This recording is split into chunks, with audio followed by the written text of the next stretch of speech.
I think that that's something that I don't think clubs do enough of. This, we see you, we are of you, we understand how our culture is reflected in music, in art, in lifestyle, in a way that is actually natural and additive to football.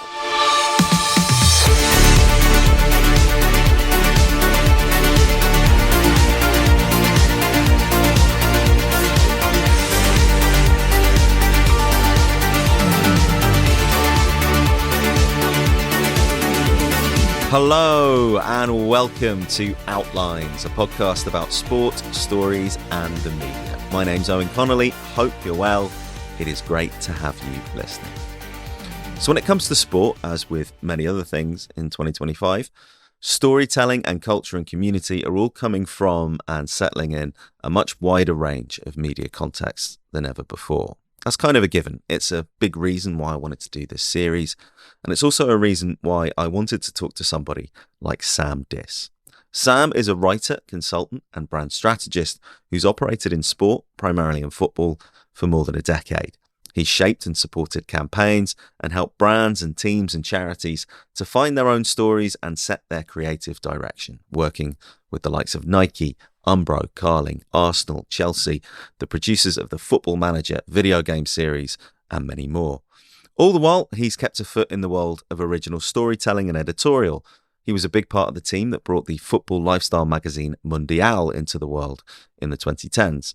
And today, he still writes athlete interviews and essays for major titles like GQ.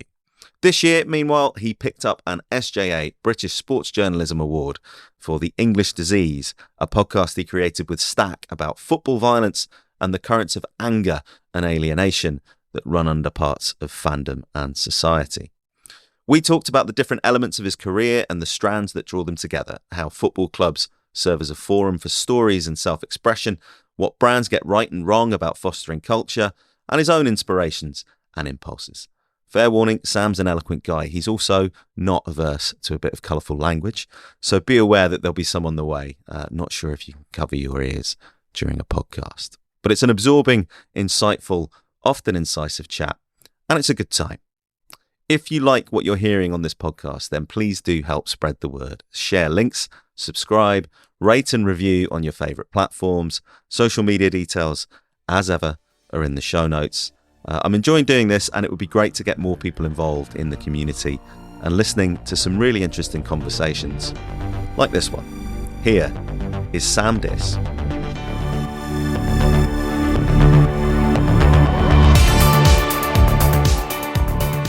So how would you position yourself? Because you've been a journalist and you've been a kind of brand consultant guy and worked with all sorts of interesting people, as we'll get to. But if someone asks you what you do, what do you default to? I mean, it's a very difficult question, to be honest, which is a really pain in the ass answer to an incredibly straightforward thing that you've just asked me. It really depends. Like if I'm talking to someone in quote unquote the industry, I am a brand and content strategist working in football. What do those words mean? They mean a million fucking different things to a million people. So mostly I help brands and football clubs, occasionally football players, tell better, more effective stories about themselves and the communities around themselves. So what that might look like is sort of like using some of my I really hesitate to say journalistic background because I didn't go to university. I have no degree. When my mum calls me a journalist, I don't know, it just makes me feel like some sort of like media hack, like going for like Fleet Street drinks. And I just think all those people just, I don't know, I would avoid them all at parties, right? So I guess my writing background really sort of like developed this sort of, hardened this kind of natural curiosity that I had and this sort of like, I would say, natural propensity for being nosy and using that and kind of like turning that inward on brands and football clubs and football players occasionally, and really asking them questions, really sort of like putting theories towards them as like, is this what this is? Is this what this is? And kind of like helping people to like draw the stories out of them. I think that one of the things that people who do my job I don't know. Some people do the job extremely well in a way that I cannot do, and some people who do a similar thing that I do in a way that I think is less effective is that they kind of go, "This is the story that I think you should tell." I always think the story needs to come from within, which makes me sound a bit like a brand therapist, which, to be honest, is probably the 2-word answer to what your question was, I don't know, 5 minutes ago. Yeah. I mean, it is interesting because a lot of the people that I'll talk to on this podcast, and a lot of people who kind of are in your orbit, I guess, not specifically on the brand side, but on that side of things, come from that sort of background. They're writers or creators, or they're journalists or whatever. And they come into a commercial world where story is a different thing, I guess, or there's a different attitude towards it potentially. I mean, I don't want to generalize too much because you get very enlightened people in all of these sort of environments. But what's your impression been of how people approach that process of uncovering stories, let's say? I think to answer kind of like the question which you didn't ask, but like I'm sort of like reading into a little bit, is like the difference between editorial and commercial. When I was working way more editorial, you kind of turn your nose off a bit at commercial because you're just like, I just don't want to write shit adverts for, Renault pretending that they like football because there's a Women's World Cup coming up or whatever. But really, all storytelling is a product that you're kind of trying to sell to people, whether that's an Instagram caption that you're writing, or something you're writing for a zine that like 4 people are going to read, or it's a campaign, for a brand, for a new kit that's coming out. And I think that ultimately the thing that is interesting and difficult about it is that there is no one answer to any one question. And I think that it kind of comes back to that first part that I said, where it's like those stories kind of, one of the great things about football, and the reason why it's just an infinite mind to, what do you do in minds? Mine? Again, I'm just going to use the word mine again. Yeah. It's an infinite mind. It is just because there are so many stories. And say if you take the example of like a football club, right? I'm a West Ham United fan. And so if we've got 50-odd thousand people in the stadium, that's 50,000 stories that you can tell there, right? So it's like moving from being, a writer into a more commercial world is just a purely practical move. There isn't enough money out there for editorial. There are fewer and fewer magazines. There are fewer and fewer websites, even fewer that will actually pay you enough to live on. I live in London, so the living wage there is astronomical. I could move somewhere else, but I'm kind of from here, and I'm just lazy, I guess. I know the feeling. Yeah, it's just, why do I continue to live somewhere that appears to be killing me? Very strange. But I think that move at first was definitely practical, and then really saw the potential there. Yeah. For telling meaningful stories at scale.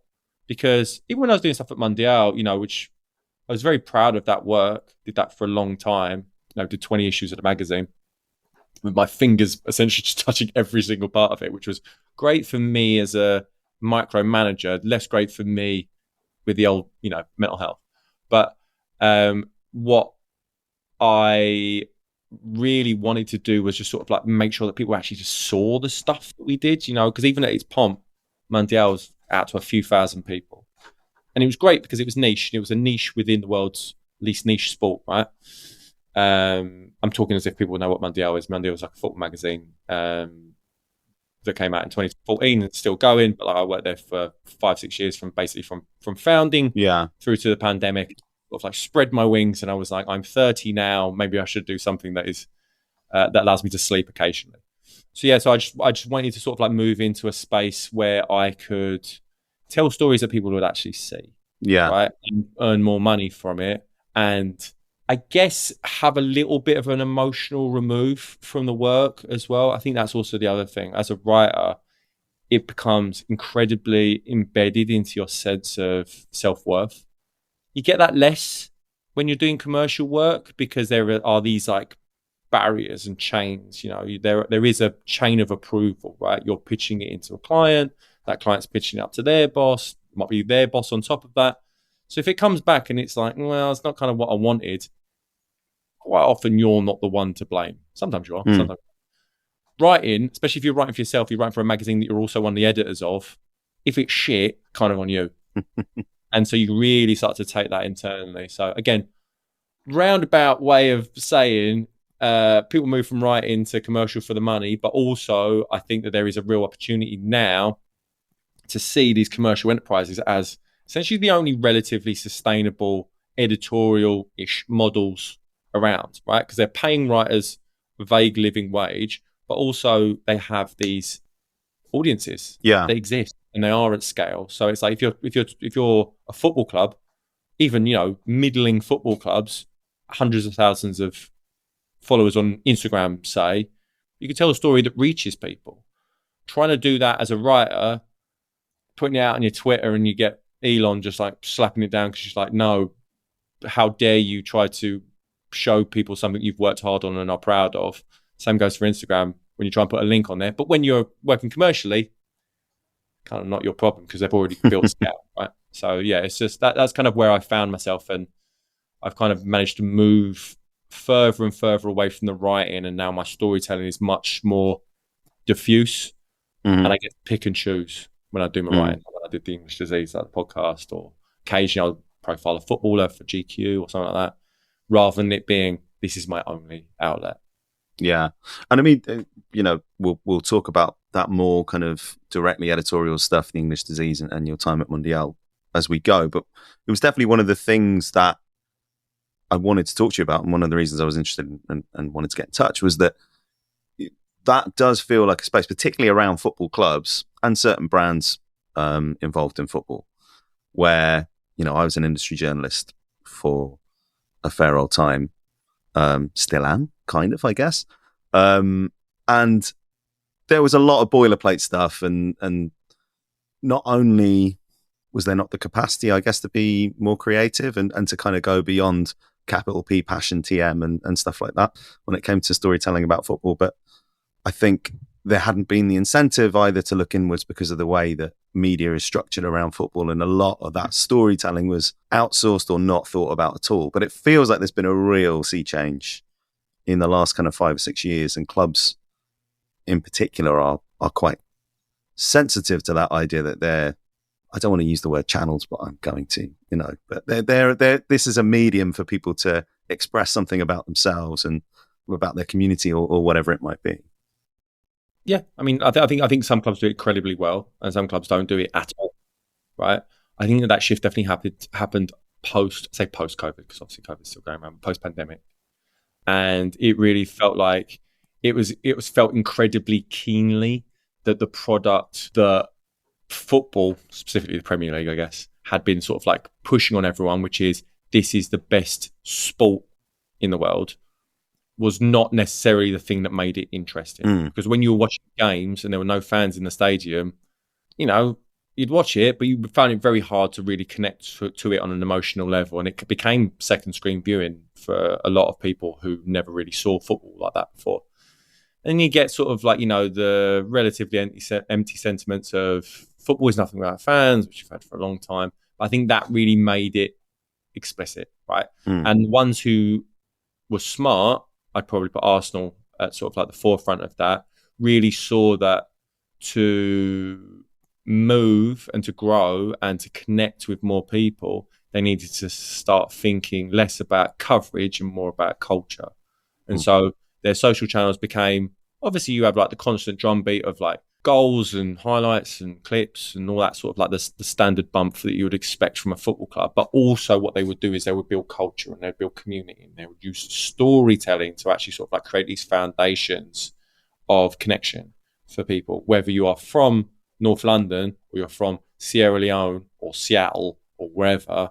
Each person had like a framework to connect to the football club with. Liverpool are a great example of that, where I think, again, pre-pandemic, probably saw football as being the product. Jurgen Klopp, gegenpressing, all that good shit. Really, the product is Liverpool, the city of Liverpool, the people of Liverpool, the personality of it, and then how that is like infused into the football and how it creates this symbiotic relationship, this kind of like dialogue between stand and pitch. that then became the way that they sold themselves as a club. You know, You'll Never Walk Alone will always be the anthem of the club, but then they sort of like started bringing in these other creative platforms. Like what was it called? It was This Means More, I believe, is sort of like their internal sort of like mantra. And I think that is something which, again, the best football clubs kind of understand, that what they're selling isn't we are good at football, because Man City will attest to this last year. Form is impermanent. It fluctuates naturally. That's just kind of like the empires fall, even, Guardiola teams. So it's like you need to build the conditions for love and connection and emotional relationship, parasocial relationships with players and the people, that becomes almost irrespective of form, right? Where it doesn't, if you lose 2 on the spin, obviously everyone's like, fucking hell, this is miserable. But also there's a big difference, because if you do that emotional legwork underneath it, and you're like, then it becomes galvanizing, like, let's stick together and do this. Whereas if you don't do that and you only focus on, quote unquote, the product of football, then you're only judged on the product of football. And if you're playing shit, then you are shit. You know what I mean? This is a bit like what I was talking about writers kind of like only using their work to define their self-worth. If your on-pitch performance is the only thing that defines your self-worth, then there were only 4 teams, I guess, last season in the English football pyramid that had a good season last year. You know what I mean? So if you won, great. If you didn't win, then you didn't win. And so why bother? Whereas really we know there are a million different internal narratives there, and people really, really impart a lot of meaning and connection to, 23 men that they don't know, or women that they don't know, who are representative of their community. And I think that football is starting to wake up to that now. Yeah. We sort of like, as you can hear, it's definitely something that I feel incredibly passionate about. And it's the thing that the product and the platform and the system that I sell to clubs for money, but like with my heartstrings, that sort of selling, as sort of like, up on my soapbox being like, this should mean more. Liverpool are right. This does mean more. This isn't just whether we win the league or not. This is what this means to people. And I think that ultimately is the thing that gives football longevity. And so, like I say, the good ones have started doing it, and the bad ones will, they'll fall. And I mean, there's something else going on, I guess, psychologically and emotionally in that process, which is people know on some level, ultimately, they're being sold to. They're having something they love packaged up and sold back to them. That's the whole business in some respects, and huge parts of it are irrational.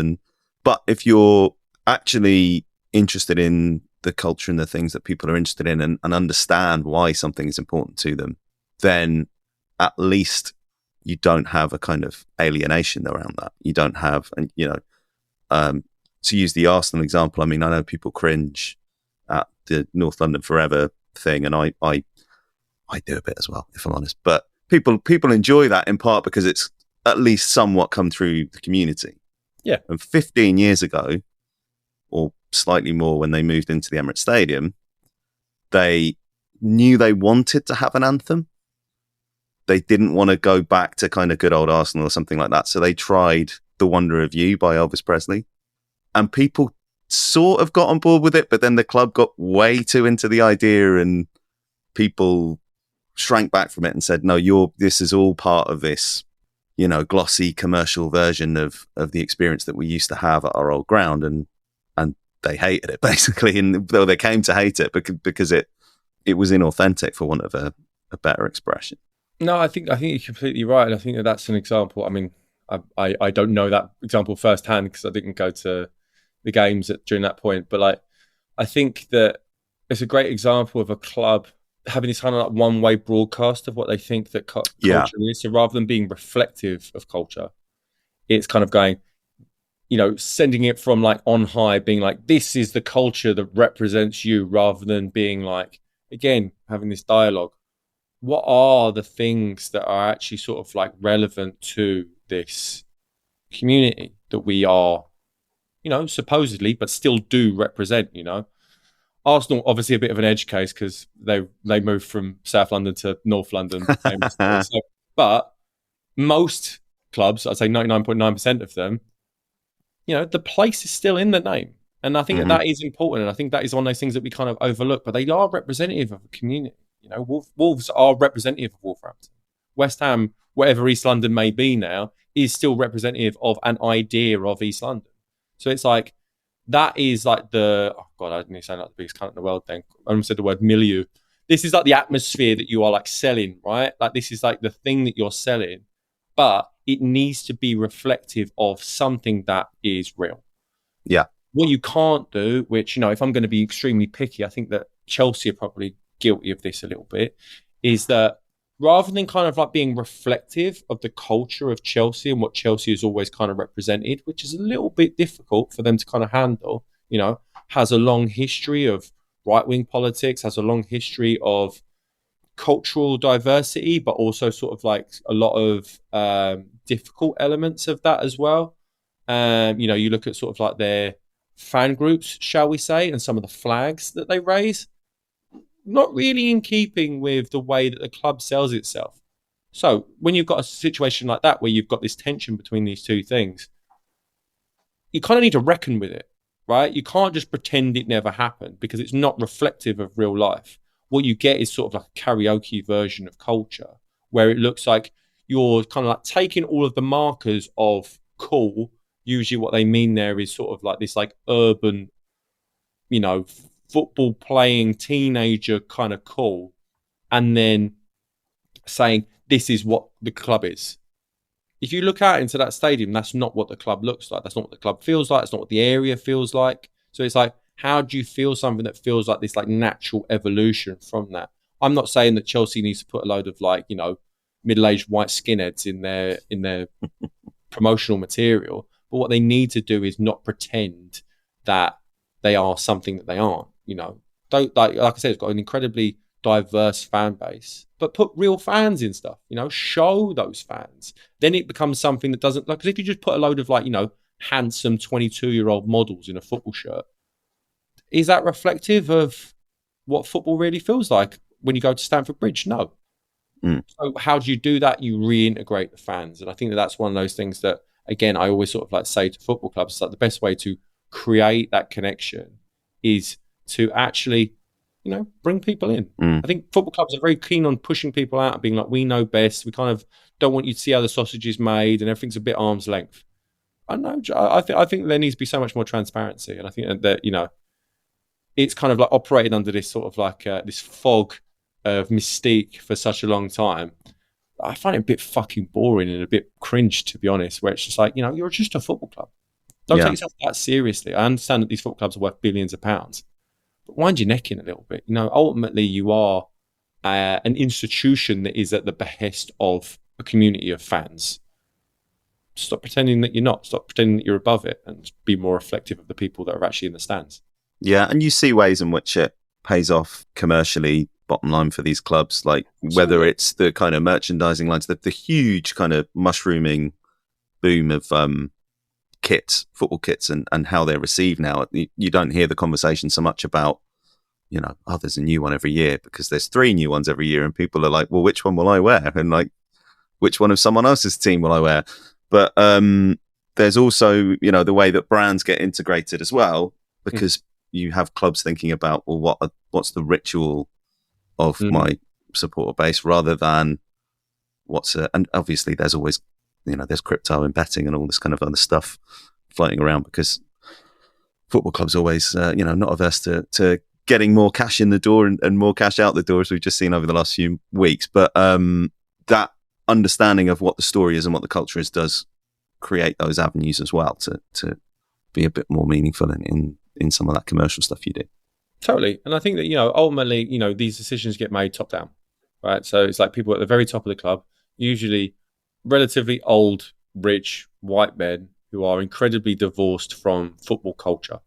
So they'll say things like, I think that we need to be more fashion forward, which is a sentence that is both insane and completely meaningless, because it's like fashion is, such a vague term. What they mean is we want to look cool, right? But then what they do is, because they don't go to away games, because they don't spend time with fans, they don't go to the pubs, they're not part of that community really. you have this sort of like idea of an idealized fan that is not representative of anyone who actually goes to the match. So it's interesting when you're talking about like the kit problem. I think that there are too many kits, and I think the kits. I think there needs to be regulation on certainly on home kits and like the core capsule home and away.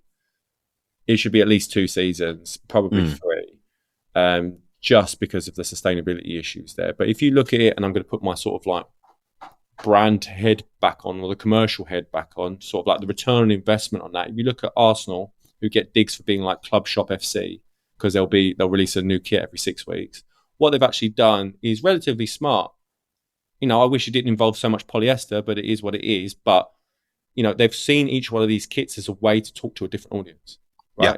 It was Notting Hill Carnival a couple of weeks ago, a week or 2 ago, and I saw Arsenal kits everywhere. But I saw the Carnival kit everywhere. You know what I mean? And it's like that's a different demographic they're talking to incredibly specifically, and they're saying, "We see you," right? And I think that that's something that I don't think clubs do enough of. This, we see you, we are of you, we understand how our culture is reflected in music, in art, in lifestyle, whatever that means, in a way that is actually natural and additive to the football as well. Yeah. You know what I mean? Because what's made Arsenal such an interesting club is the idea of Black Arsenal, or you know, it being one of the few truly diverse fan bases in English football. There are obviously examples, but they're sort of like the most high-profile one. Man United also probably being there, but it's like it has a real tangible connection to Black British culture, especially in London. So it's like playing that through and telling those stories through the club in a natural way, and sort of like that makes sense to have a kit that is there. But what doesn't make sense is when you're kind of going, oh, we need to sell some stuff. Let's just find. Remember that year when we got to like the semi-finals of the Cup Winners' Cup in 1988. No, I don't either. But I've seen this picture, and maybe we should just nick the collar off of that. So it's fucking bollocks. Like it's completely meaningless. These are just like design tropes that are used in lieu of story, and they don't actually move the needle on connection at all. Unless you're one of the lucky few that went to Fiorentina away in 1988 or whatever. It's just like that is just plastic shirts for plastic shirt's sake. When there is a meaning behind it and a reason behind it, that I can leaves less of a bitter taste in my mouth. Yeah. PSG, another interesting example in the past couple of years of a club that had created this positioning for themselves that I think got a lot of attention internationally. Yeah. And have rethought that in the last 18 months and been a little bit more inward and suburban Paris, which obviously means something very different in Paris. I'm not going to use the banlieue.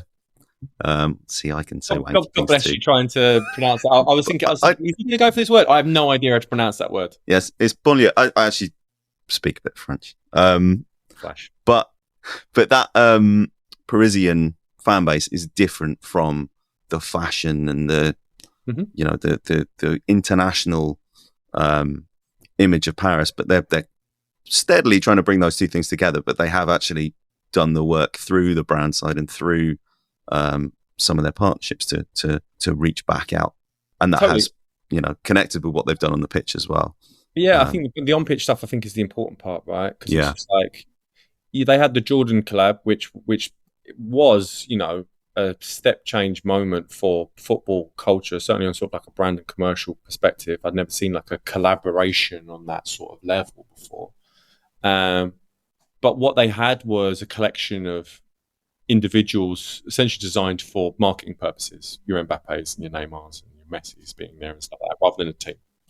Right? So it's like, as much as you want to sell the idea of a football club, it still needs to be something tangible behind it that is more than just, these are some men who don't like each other, who play very good football, but don't really like passing to each other. That's not really something you can really emotionally invest in. That is, I'm going to buy a pair of them shorts. I'm not going to sort of like look out for how they're doing or actually care about how they're doing. Probably won't even go to games and stuff like that. They've opened up shops all over the place. There's one in the middle of London. I see them all. I saw one in New York and stuff like that. It's just like, they're empty now. A lot of them. Because it's like they bet on the wrong thing. Instead of betting on actual, as you say, what does Parisian suburban culture look like? How can that be reflected both in our football club, as in like the playing operations, and also in the way that we talk about ourselves? That's something that's more sustainable because that becomes ownable, right? That becomes like unique positioning as a football club. If you're just positioning yourself essentially like, I don't know, Mr. Porter, the football club or whatever, just like some fashion website, FC, bit fucking boring. You know what I mean? It's like not sustainable because again, fashion moves on. Streetwear is kind of like one of those things that people still want to bang that drum. But the only people who are into streetwear now are like, you know, home counties 14-year-olds with like, you know, 200 quid in their pocket from their mum. That's like, those are the only people that are buying streetwear now. Is that reflective of what is actually cool? No, not at all. But like football is notoriously 3-4 years behind every other industry because there's so much red tape, because it's such a behemoth. Yeah. Each club is like, you get these cliches about like trying to turn a tanker around, right? Every single club is like that. Every single club, every single decision is like that. And I think that agility is the thing that stops football from properly moving with the times. And, you know, you can get away with it because it is the biggest sport in the world. And it is so tightly tied to our everyday lives. You know, on a Sunday, I play football with a gun. I'm wearing a t-shirt. But, you know, after that, I go to the pub to watch Super Sunday. That's just like the calendar of my week. That's what it looks like. It is like, I know that when the games are on, it's built around that. As that starts to shift and that starts to change, which it inevitably will, you know, fewer and fewer people watching sort of like linear broadcast TV, all that sort of stuff. The product will change, the way that people will access football changes, and suddenly they start to need things that are different. You know, I think an example, which is a slightly off-piste, but I think that a really great example of something that's differentiated out of this is Wimbledon tennis, right? Where it's like, if you look at their socials, they've added millions and millions of followers over the last 2 years because what they've done is they've stopped seeing social as being a way that they can sell tennis and started selling the idea of Wimbledon. Yeah. Right? And so it's like, it went from being, I think in their words, the next best thing to being there to this is the front door into our world. And I think that football clubs need to think a lot more like that. This is a way of coming into our world that feels like this is like this thing you can kind of get your arms around, than just kind of being like, we're really good at football, you like football, so I guess you'll hang around because you can play as us on FIFA occasionally, or whatever it's called now, EAFC. Yeah, Wimbledon's a fascinating example because the way that they've incorporated things that are anachronistic or esoteric about the experience. You think of the queue, and they've made the queue a part of the experience, and they've really leaned into that in a period where everything else about going to sports events is about how do we create less friction, how do we generate more data, how do we digitize the experience as much as we can. Well, friction is an important part of storytelling. Tension is storytelling. Yeah. You know, I always, when I'm talking to specifically brands, they always want to tell a story that is just a pure upward trajectory. And I'm like, that, you know, that is not a narrative arc. A narrative arc, funny enough, is an arc. Like, it moves up and down, it undulates, right? And so there being an inevitable part of tension, there being a wax and wane of things that go well and things that are challenging and all that sort of stuff, and sort of like playing into that and stop seeing it as a bug that you need to pretend doesn't exist and turning that into a feature, literally in the case of Wimbledon, is kind of owning it, right? Yeah. But also, as crucially, is turning something that was a flaw into something that is like part of the experience. And that's just reframing. And I think that, again, football clubs can do that a million times over. They just choose not to because everyone looks at each other, and then you get a culture where everyone's looking at each other's homework rather than trying to forge new paths. Yeah. And the other thing, just to finish on the Wimbledon example, the other thing that they do incredibly well, which is another storytelling trick, is working within constraints. You know, they have their color schemes, they have their rules and regulations around how things, you know, should appear aesthetically. And when they stick to that, there's something satisfying. But when they surprise you with it, that's also somehow quite satisfying as well. But they know the game that they're playing within those tram lines, so absolutely. to speak.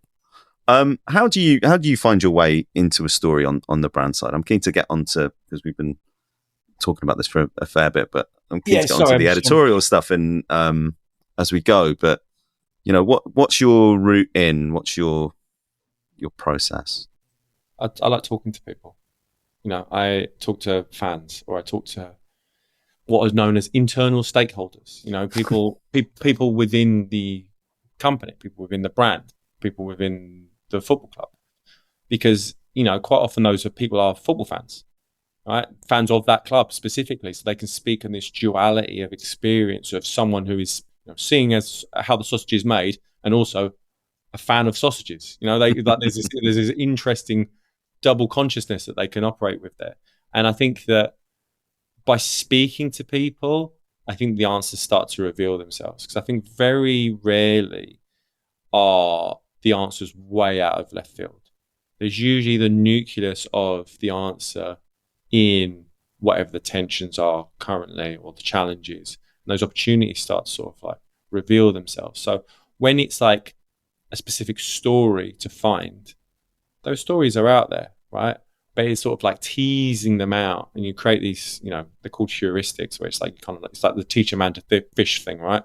So whenever I'm working with a football club, the idea is, it probably isn't great for my bottom line, but the idea is to sort of like go in there, do a workshop, teach everyone, and essentially make myself redundant, and I move out, and I do that somewhere else. So you kind of go in and you kind of go, who are the people of this club? The people who are internal, the people who run it, the coaching staff, the players. Each one of those players has stories to tell, and it's a unique perspective, and they're a human. Treating each one of those people like a human being, and actually understanding what are the interesting, unique perspectives that can be told from these stories here.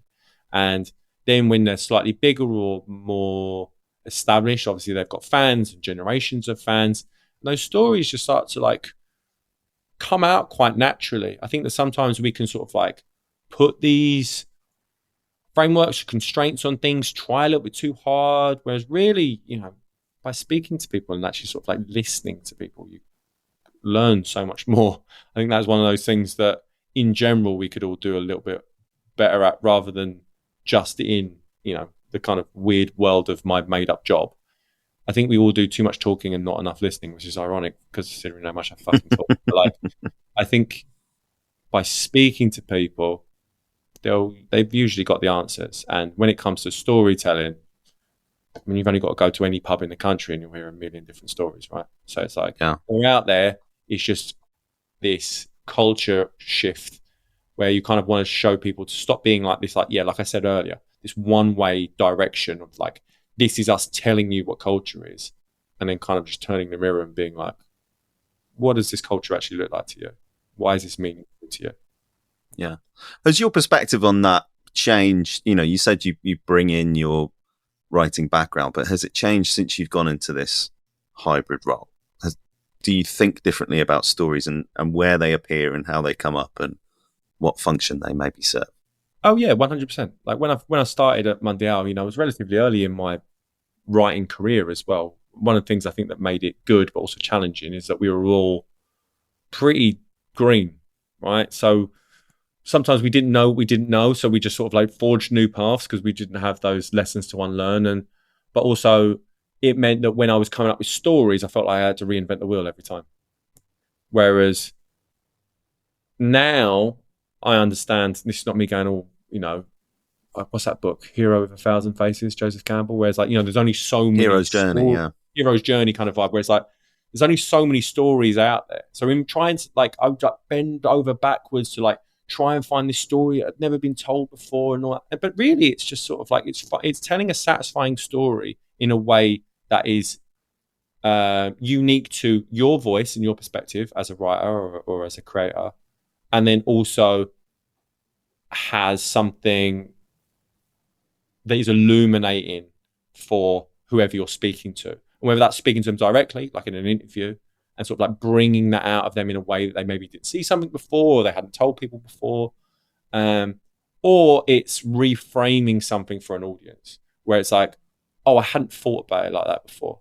I think that I kind of like, I'm probably ego, naivety, certainly a lack of experience, and sort of like really led me to kind of feel like everything needs to be like the first time you'd ever read this thing, and it's just like completely, reinventing the form and all this bollocks. And it just meant I just didn't write nearly enough, and I didn't tell nearly enough stories. Where, I'm not old by any means, but as I'm getting older, you do realize that there is a finite amount of time to tell some of these bigger stories, right? If I tell 1 or 2 big stories a year, I might only have another, 30, 40, 50 stories left in me. They better be fucking good ones then. But like, I think if you can kind of let go of some of that ego a little bit and just sort of like kind of be like, what's the story that I can tell now? What's the story that I can tell through my perspective? Not trying to overwrite it. One of the other things I've really learned is to talk like people, to write like people speak, and really sort of like trying to make something that feels real rather than, and has like an emotional clarity and emotional honesty, rather than being really bogged down in the nuts and bolts of like journalism. I know I slagged off journalists earlier, and you said that you were a journalist for a long time. So obviously, mea culpa, but also everyone else apart from you, mate. But and all the journalists who are listening to this as well, and all you mugs, probably, yeah. Obviously, no. I think there's a difference between being a writer and being a journalist. I think that it's sometimes, I've worked with a lot of journalists as an editor as well, which is a large part of my role at Mundial, and it's unlearning habits. You get taught how to do things, and are they the best way of doing them? No, they're kind of like the ways that things have always been done. And I think that that's true across all industries. When I'm working with brands or working with football clubs, it's like, oh, this is the way we've always done things. Writing's exactly the same. This is the way you do things, You kind of like, you set out a story like this. I just think just get into the story as quickly as possible and tell something that feels true, and, print the legend. Like, don't fucking break your back on trying to over-report, overdo this, overdo that. Just tell the story that you can tell in a way that is sustainable, that you can get it out and you can go to the pub after. What were some of the other things that kind of you took from that time at Mundial? Did you guys have, because Mundial is one of those media brands where it's like people understand what it is kind of implicitly if they know it, but it's almost quite a hard thing to describe to someone who doesn't know it. Yeah. That was kind of the gift and the curse of it, to be honest, because it was like so, certainly in the era that I was there, I think it's become something slightly different since then. But like, it meant that it was this completely ownable perspective, because it was just like our 4 brains and the way that we saw football, right? But then it also meant that we had to write everything because we couldn't articulate that to someone else, and people would write stuff for us and we're like, no, that's wrong. It's like commissioning someone and being like, you have to guess the number that's in my head, but I'm not going to tell you the number because I don't know the number yet. I'll just know when it's wrong. And that was just like, I think that was one of the big things that I learned. You need to fucking delegate, because you'll want to murder everyone around you otherwise. And I think that, it was very much like, it was a small team that was very agile. And I think it came at an incredibly interesting time for football culture. It really sort of like rode this wave of football lifestyle, football as fashion, football as culture, all this sort of stuff in a package that sort of like maybe this is me, I don't know, navel gazing a little bit or embellishing, but like certainly how I saw it at the time. What's the word? One of the re's. Having this idea that sort of like, I don't know, a kind of reckoning, which is also a re word, isn't it? This reckoning with 90s football culture and being like, what does it look like now? Because I think the magazine itself was born out of this kind of like stand AMF against modern football movement, which, kind of didn't ring true to me. There's lots of terrible things about modern football, but also there's loads of great things about it as well.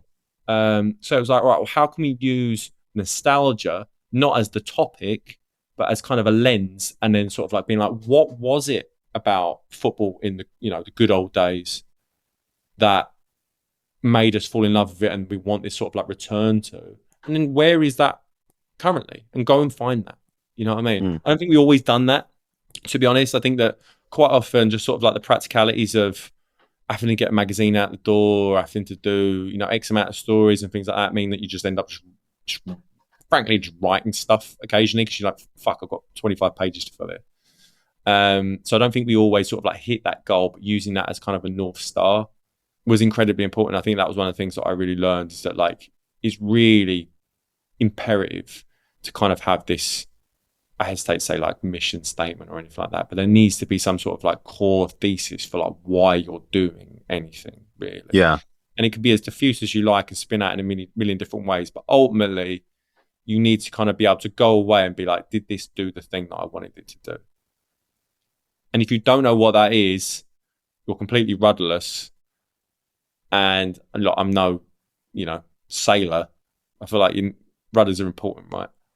So it's like learning the importance of that, learning that the hard way, and not getting a lot of stories done, but a lot of them are like, I look back and I go, yeah, there's loads of good things there.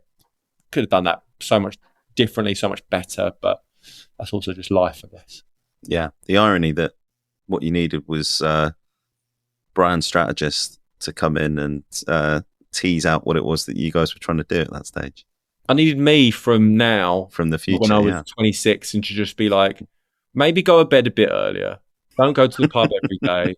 Stop trying to be gay Talese with every fucking newsletter article, and just sort of like enjoy it, but also understand what it is you're trying to do. Simplifying things, at least sort of like emotionally, would have made my life much, much easier, much, much better, and probably everyone else's life as well, because we all, I won't say we all, but occasionally we were at cross purposes because we all cared so much. Yeah. That you end up just like butting heads, right? And if you're working in close proximity with anyone, especially if it's people that you also care about outside of work, that tension becomes palpable, and we all wanted to do the best thing possible. And I think that kind of got in the way of that step back. Should we actually have a look at the strategy here?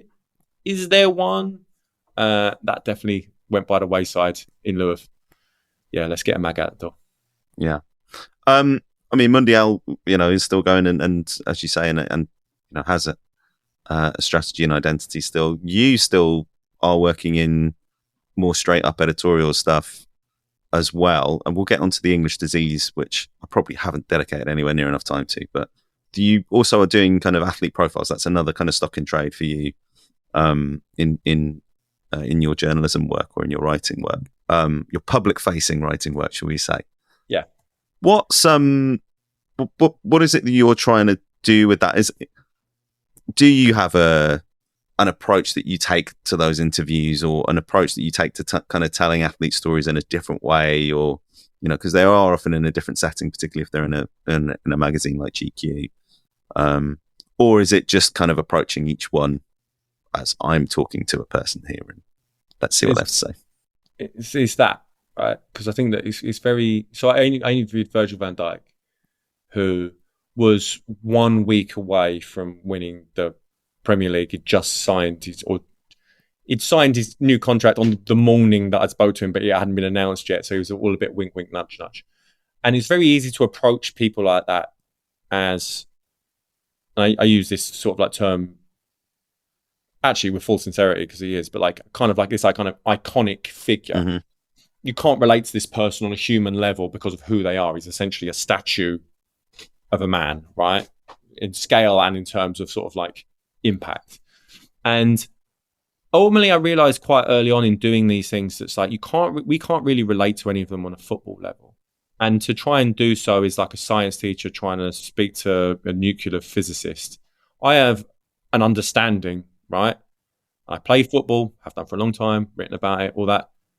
Their understanding is on a completely different plane. I remember interviewing a player once and asking him about, were you nervous to take a penalty in the Champions League final? And they just looked at me like I was insane. And they were just like, no. Like, if I was nervous, I wouldn't be a footballer. Like, you would get nervous. You would be up there and shit yourself. That's why you're not a football player. When I get nervous, that is the nerves just turn into me playing better and being more focused. So there is a degree to which sort of like you just kind of go like, I can't really relate there, but what I can relate to is feelings of pressure, feelings of expectation, feelings of loss and learning, and the, you know, all of these human aspects of it, and just sort of like really try and sort of like come at these things with, look, I'm a nosy person, I think, in general. I think the what athlete profile is not to explain to you why Virgil van Dijk is good. Mm-hmm. It's to give you a perspective, one, on what it's like to interview Virgil van Dijk, because I think that's a big important part of it. What is it like to be in that room with someone who looks and carries himself like that, intimidating, in short.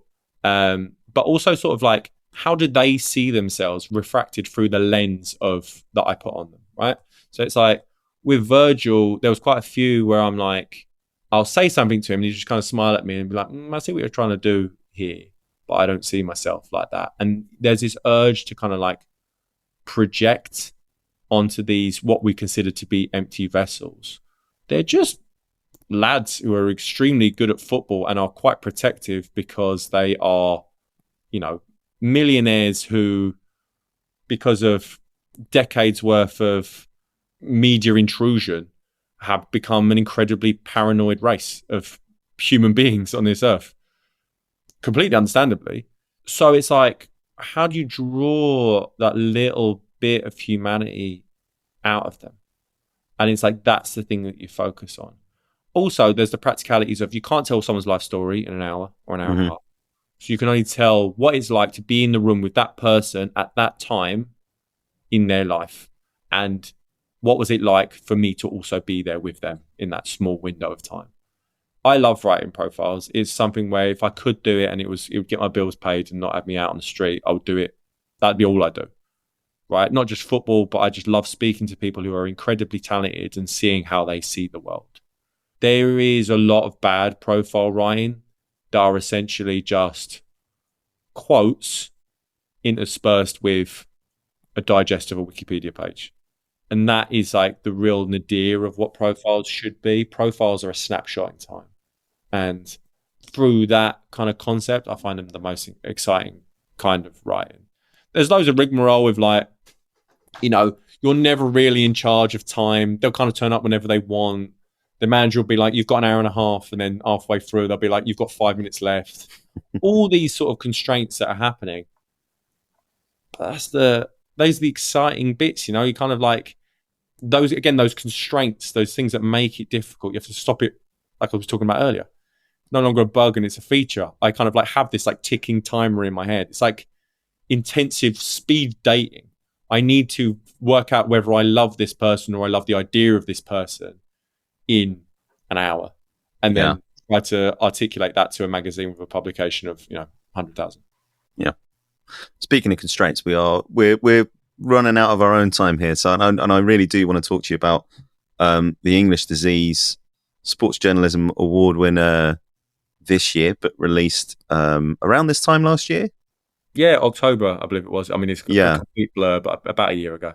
Yeah, I mean, what drew you to that story? It's the other end, really, of what we've just been talking about, kind of athletes and iconography and everything else, right down to the bits of football that don't really get talked about so much now. Maybe a similar thing. Now that you actually mentioned that, we have you see these people on a match day, or you see them in the street, or you see them gazing out blank-eyed from the covers of cheaply made paperbacks, and you're kind of like, who is that? I don't understand that. You're someone who's completely alien to me. I cannot understand your perspective. And so I just sort of like started from there, and I was just like, well, I want to understand that perspective.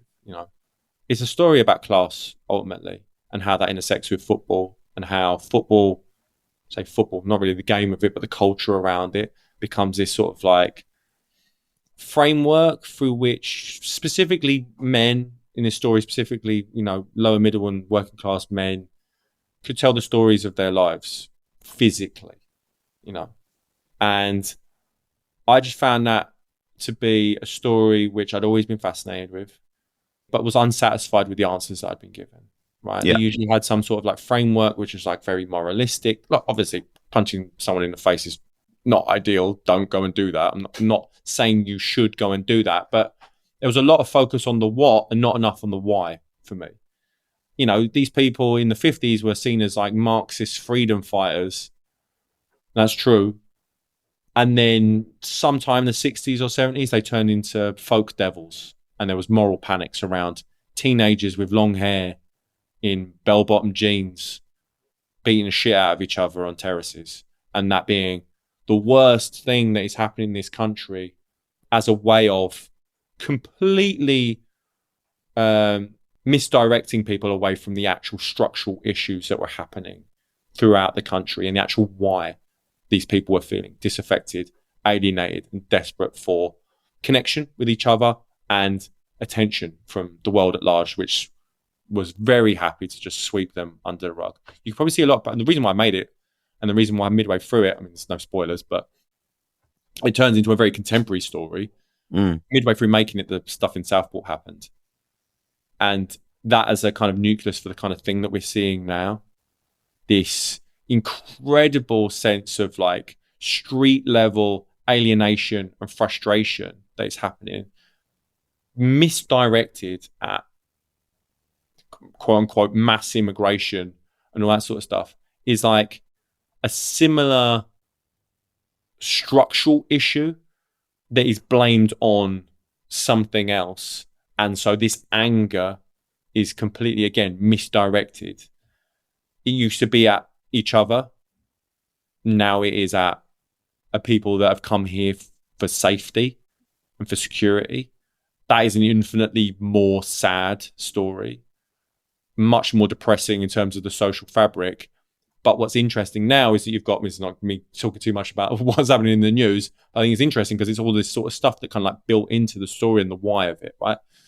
What was the difference in the 80s? It was like, these thugs all need to be, you know, lobotomized and thrown into a bottom of a deep well for bringing shame on this country.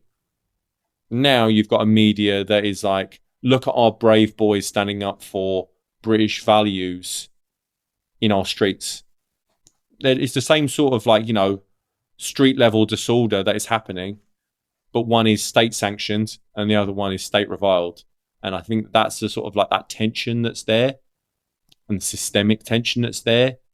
I kind of wanted to explore, and also it become a very personal story to me because that's kind of the only really the way that I kind of know how to tell those big stories. I'm not a journalist, right? I'm not an academic. I could have lost myself and did lose myself at times in the reading, background reading and the sociology of it and all this sort of stuff. Ultimately, it's a story about people, and it's a story about me and you and everyone in the street of like why we think these things about other people that we don't know and what other people have got going on and why that's happening. Yeah, it's an interesting experience listening to it because it's the way I kind of would define it. It's like everyone will have those memories of a conversation you had in a pub with someone when you were 20 or, you know, at a youth hostel or, you know, whatever, where someone says something and it's interesting and different and provocative.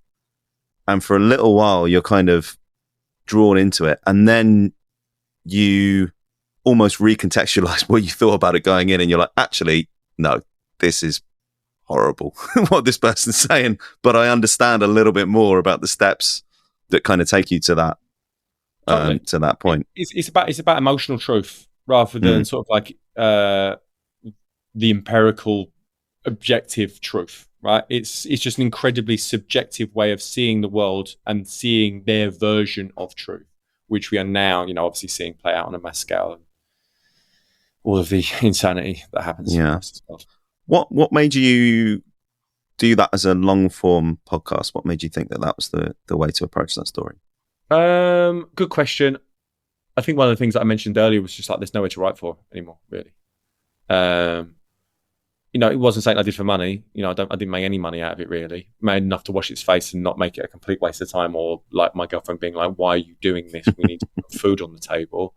But it was something where I was like, I hadn't done that medium before.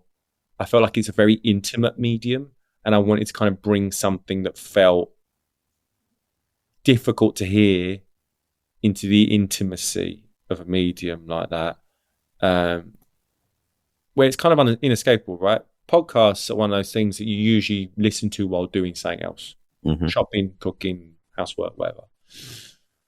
I wanted to make something that was like almost like you kind of had to just like sit and listen. You kind of had to sit with. I don't know whether that fully worked when I listened back to it, and it's incredibly hard to listen back to your own voice, as I'm sure that you know. For me, it feels like it has that sort of impact that I kind of wanted, but I don't know that I would have got that immediacy and intimacy through writing an article. And yeah, maybe I just love the sound of my own voice. Certainly, looking at the timer tick up on how long we've been chatting today, maybe that is the actual root cause of it. Yeah. Was there anything, we talked about it being a difficult topic, and also one that has been covered in pop culture quite a lot in the last 25 years, particularly sort of that 2000s period. But was there anything either personally or creatively that gave you pause, or you worried about, or you didn't want to steer into, or did you have any reservations about doing it, I guess? I remember telling my mum and dad about the story, and my dad appears in the last episode. And they were both just like, oh, okay, you're going to get filled in here. Like, why would you even like start talking about these stories? Why would you start talking about these people? Just mind your fucking business. Keep your nose out of it and wind your neck in, essentially, was the advice I was very handily given. And obviously I kind of turned that because of my weaponized mental illness that all kind of storytellers have. I was just like, cool, that feels like grist for the mill. I should work that into the story rather than actually heeding the advice of my loving parents. I was like, I'm not a fighter. That kind of, should be relatively obvious through the story. I was never that person. The idea of someone taking something I said the wrong way in the show and then, putting me in danger or my mum and dad in danger or whatever. Because, these people are just like, I think we can sort of like take subtext out of it sometimes and people just see, oh, this is something that is being critical of, whatever you want to call it, right-wing hooligans or hooliganism in general or whatever. It might be thugs, if you want to use sort of like a very loaded term there, rather than actually sitting there and being like, if someone's trying to hit me, I can't be like, wait, listen to the rest of the show. There's 6 episodes. You'll really get it by the denouement. Wait for the payoff. People are you're just going to get a fucking headbutt. And that was something I was really worried about. And luckily that never happened. I had some people call me a cunt, which is like, that's just part of the course with putting anything out on the internet, and especially doing something that is like difficult. Loads of people just call me a wanker, call me pretentious, saying I don't know what I'm talking about. All that stuff is completely fair. And everyone's entitled to their opinion there, as I'm entitled to mine. That sort of stuff I didn't really worry about. I was basically I was more worried about, bringing trouble. Physical danger. Physical danger, which is, the kind of stakes you really want in a story that you are putting out onto the World Wide Web. Yeah. What's next for you, Sam? I would like to do another podcast, probably not about football, funnily enough, which I don't know if is relevant here. I think I'm very drawn to the idea of marginalized people who have a difficult place in society, but I'm not going to explain this. You can see that I'm not quite there yet, right? So it's like, basically, I want to do a story about radical environmentalists, which is just like class-wise, the other side of the spectrum from hooliganism, but is this kind of like, they're trying to save the world. We all think that they're a fucking idiot, or say the royal we. The country kind of thinks they're an idiot. What is the truth there? And I think it kind of speaks to this kind of like this flattening of an idea of people, and actually sort of like looking at it on both sides, from the man in the street who thinks that, I overheard some air stewards talk about how all of the Just Stop Oil people should be made to join the army. And then you've got all these kids who have got like, blue hair and went to Cambridge, and they're just like, I have loads of money and I could go and probably work in fintech, but instead I'm going to glue myself to a painting in the Tate Britain to try and bring awareness to this thing that is probably the most important topic in human history. Yeah. it's just the stories that we tell, the class stories that we tell, who gets to own those stories. I think that's like my major storytelling preoccupation. But yeah, trying to do something outside football would just be a nice little change of pace for me, I think. Yeah. Also, it's a bit of a busman's holiday, isn't it? I play football, I talk about football, I do it at work. Let's just do something slightly different in my side hustle. Okay, well, that'll be an interesting departure for you, and I'll look out for that as it develops. 3 questions that we ask to all of our guests. Do you have an origin story or something that kind of sparked or stirred your interest in sport in the first place? My dad. You know, it's a classic one, right? And I don't mean to be a cliche there, but what's interesting about my dad is that my dad was like a football fan. He used to go to the match at West Ham when he was sort of like, he's from teenager through to his early, late 20s. Kind of fell out of football until he had me. And then I was his like reconnection to football and playing, like me playing football and him taking me to matches, and he'd take me to West Ham and all that sort of stuff. And seeing how it could be a way for you to frame your life and see your life through was something which obviously I wasn't thinking about that when I was 6. But like now I look back on that, I'm like, that makes so much sense to me. And I kind of felt that intrinsically, that this thing was important to me, but it was important to my dad, but in a completely different way. Yeah. And that was something which I kind of like clocked relatively early on, again, not in those terms, but as being special. And that was the nucleus for, you know, the next 3 decades of my life. Yeah. What's your favorite piece of sports storytelling? Beyond the Mat, which is a behind the scenes documentary about the WWF, then the WWE, which I had on VHS that I bought from the Big Asda in Beckton. And was completely obsessed by it. Being a adolescent obsessed by wrestling, relatively par for the course. There's many of us out there, dozens of us out there. But that was a really special film because it had this like radical transparency and this kind of like look behind how stories were told physically and how these emotions could be manipulated in a way that I hadn't really thought of before. I knew wrestling was fake, right? Because I'm not an idiot. But I didn't care because the stories really resonated with me and I was emotionally invested.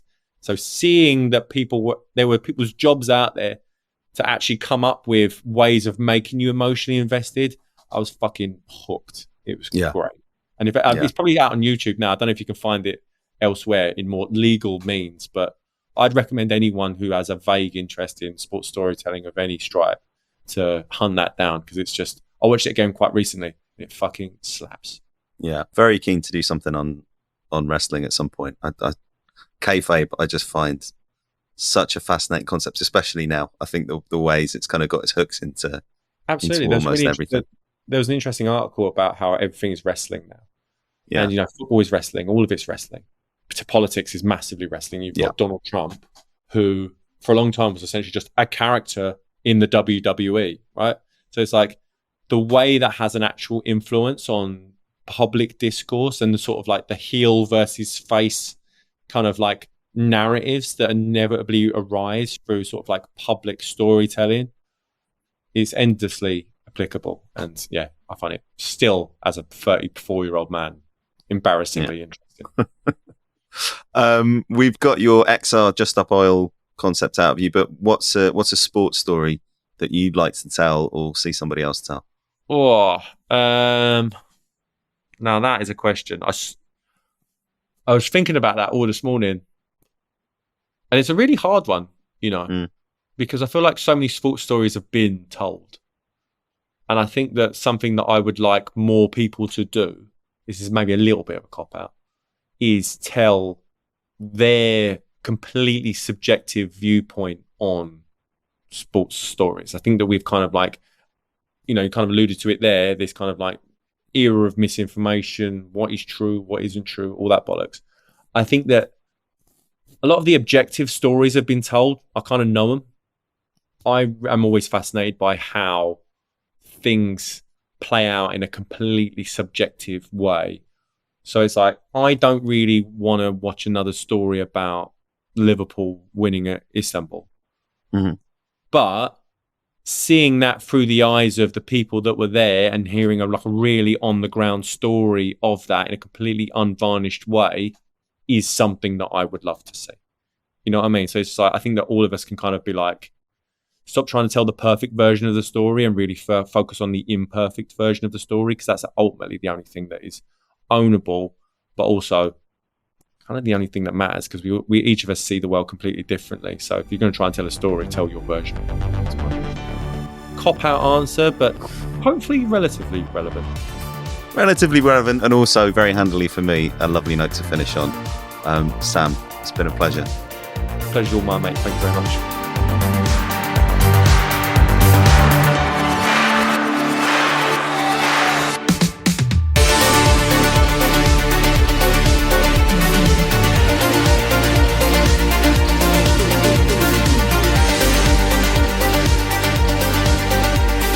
Outlines is an original production from 2640.